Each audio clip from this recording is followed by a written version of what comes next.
It's been a year since President Biden was sworn into office. I remember his inaugural address well and agreed with much of it. President Biden made an impassioned plea for more bipartisanship and civility. He said, "My whole soul is in this, bringing America together, uniting our people and uniting our nation. I ask every American to join me in this cause." Unfortunately, President Biden never joined in his own cause.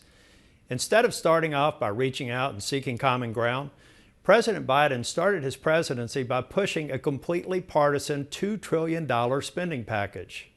And now we've seen the consequences. Out-of-control spending and misplaced priorities by Democrats have made everything worse. We have the highest inflation in 40 years. Gas prices are through the roof. Shelves in grocery stores are bare. And now President Biden and his Democratic allies want to spend trillions of dollars on more left-wing social policies that will harm our economy and working families even more.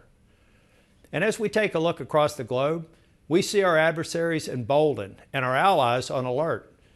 President Biden has refused to take a hardline position against Putin, even recently opposing a common-sense bipartisan effort to slap sanctions on Putin's regime.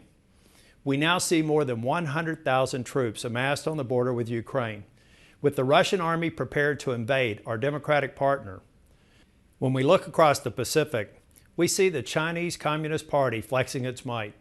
There's been no accountability for sparking a global pandemic, no accountability for their egregious human rights abuses, no accountability for their threats to violate the sovereignty of a free and democratic Taiwan. America's global standing has been severely weakened by the Biden administration's disastrous withdrawal of Afghanistan.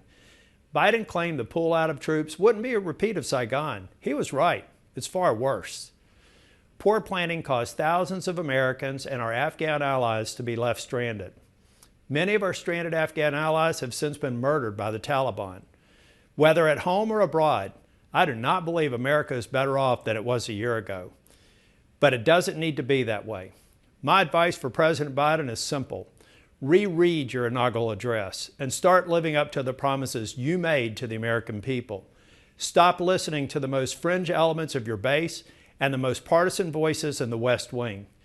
Instead of pursuing the far left's agenda, start pursuing the agenda of the American people. That begins with working across the aisle in good faith. We can work together to get inflation under control. We can work together to stop the crisis at the southern border. We can work together to hold Russia and China accountable. But that can only start with leadership from President Biden. I sincerely hope he lives up to his promises and begins to provide the country with the bipartisan leadership we desperately need.